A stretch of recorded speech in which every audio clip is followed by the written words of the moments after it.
Dans cette vidéo, nous allons faire un exemple de traitement d'un paysage à partir d'une courbe. Donc, on va mettre en application ce que j'ai montré dans la vidéo précédente. Donc, ce qu'on voit dans cette image, c'est qu'il y a, en fait, ça manque de contraste, elle est un peu grise.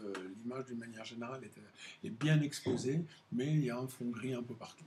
Donc, la meilleure solution pour faire ça, c'est d'abord de faire une courbe en S. Donc, on peut soit travailler ici avec le contraste un peu plus fort, déjà obtenir certaines choses, ou alors carrément travailler de manière linéaire, et on va jouer avec simplement le pointeur. Ici, on va prendre le petit pointeur, et on va aller dans les différentes zones, jouer sur les teintes de façon à renforcer. Vous voyez, donc là, là c'est un petit peu trop fort, on va aller ici dans les noirs, voilà, de façon à trouver les teintes qui vont aller bien.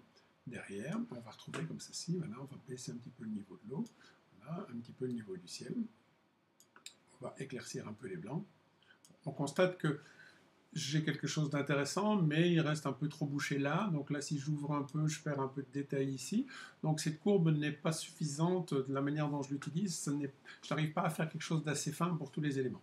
Donc ici, ce qu'on va simplement faire, c'est qu'on va réinitialiser tout. On va passer dans l'autre mode.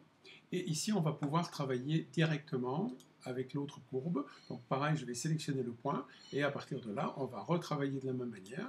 Je vais revenir ici, rebaisser. Voilà, directement pour avoir à peu près le ton qui m'intéresse. Pareil, dans cette zone-ci, je vais un peu le baisser pour l'avoir. On va un petit peu baisser dans les bleus pour avoir le bleu qui est le plus intéressant.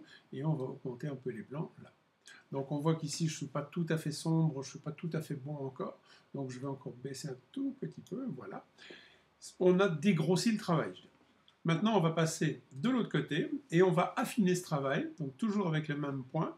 Et là, on va encore baisser un tout petit peu ici, vous voyez. Donc là, on a tout de suite un rapport qui est un peu différent, voilà. On va rechercher ici les données, on va ici rebaisser un tout petit peu avec la souris, voilà, de façon à retrouver quelque chose qui commence à devenir intéressant. Donc ça, c'est notre courbe de départ. Je vais peut-être encore ici travailler un tout petit peu sur les teintes sombres, voilà, de façon à donner ici un peu de contraste, un peu plus d'ombre à ce niveau-là. Ensuite, bon, on vous constate que le ciel est un peu palo, enfin il n'est pas tout à fait comme je l'aurais voulu. Donc là, je vais utiliser une des fonctions qui s'appelle ici le filtre gradué. Donc ça remplace un peu le filtre gradué que vous pourriez mettre sur votre objectif. Et donc là, je vais le sélectionner de cette manière et je vais le faire glisser sur ma page. Voilà, mon filtre gradué s'est affiché ici. Et à partir de là, je vais simplement baisser mon exposition de façon à avoir un ciel qui se contraste, qui se renforce. Vous voyez, faire 0,5, c'est l'équivalent si vous aviez mis un filtre sur votre appareil. Je constate ici que mon ciel est un tout petit peu ici trop sombre et ceci n'est pas suffisamment contrasté. Donc qu'est-ce que je vais faire? Je vais travailler avec le pinceau. Dans ce cas-là, je vais sélectionner un pinceau. Je vais mettre un point ici dans cette partie de matière. Et là, je vais simplement baisser un peu mon exposition et la lumière et augmenter ma clarté. Donc ici, dans ce cas-ci, vous allez voir tout de suite, vous voyez, on attrape beaucoup plus de contraste dans la zone. Voilà, on a un contraste qui est nettement meilleur dans toute cette partie-là.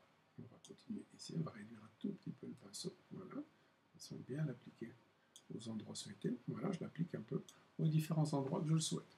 Et vous voyez, tout de suite, on a une meilleure qualité. Je peux peut-être même encore augmenter un peu le contraste. Vous voyez, ça assombrit un tout petit peu, donc je vais augmenter un peu la luminosité de façon à trouver quelque chose qui soit assez conforme à la réalité des choses. Donc là, je peux encore repasser un tout petit peu ici avec mon pinceau de façon à le gérer proprement. Voilà, j'ai obtenu le résultat. Dernière chose, je vais travailler un peu sur la clarté qui va me donner un peu de contraste dans les demi-teintes. Vous voyez, tout de suite, en montant vers 35-40, on retrouve ici beaucoup plus de détails.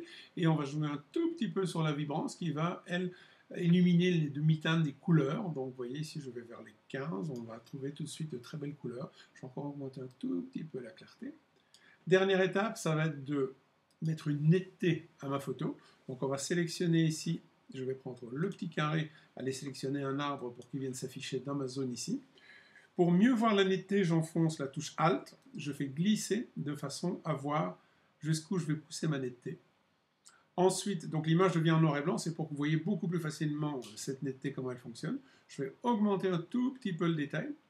Et ensuite, on va pouvoir utiliser le masquage. Alors le masquage va me permettre de dire que, par exemple, ça ne va pas, cette netteté elle ne va s'appliquer que dans les zones, vous voyez toujours maintenant le alt, je vais voir que les zones qui sont noires, elles ne s'appliquent pas, et dans le blanc, elle va s'appliquer. Donc tout de suite, je retrouve ici une différence fort importante au niveau de ma présentation. Dernière petite chose, je vais peut-être encore utiliser un filtre dégradé ici sur la partie du bas, dans ce sens, simplement pour baisser un tout petit peu la luminosité de cette zone, de façon à avoir un peu plus de contraste dans mon eau. Voilà, l'eau est beaucoup plus contrastée. Voilà le résultat final, on va le comparer avec le Y à l'original. Voilà, donc on voit qu'il était parti d'une photo toute pâle, avec une photo qui est beaucoup plus contrastée, beaucoup plus jolie dans les détails. Voilà la première vidéo sur la gestion de la courbe pour gérer un paysage.